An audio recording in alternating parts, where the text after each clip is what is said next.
Всем привет, Лада Веста СВ 2017 года, пробег 20 тысяч. При проезде снежных препятствий, так называемых сугробов, при пробуксовке колес в натяг под автомобилем начал проявляться металлический стук. Данный стук был выявлен и устранен, так сказать. Билась металлическая труба об заднюю поперечину за резонатором. Я ее решил полностью снять. Вот данная деталь.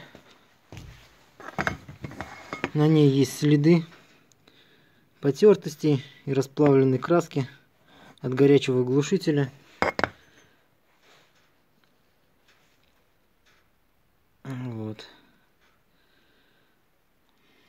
Данная деталь работает как усилитель жесткости кузова.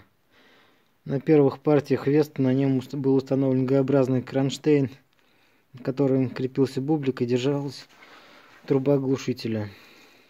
Я ее решил просто снять. Некоторые подкладывают шайбы.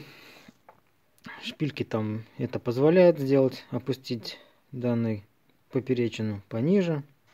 Но я не стал этого делать, просто снял деталь. Металлический стук был побежден. Больше его нет. Все, всем спасибо.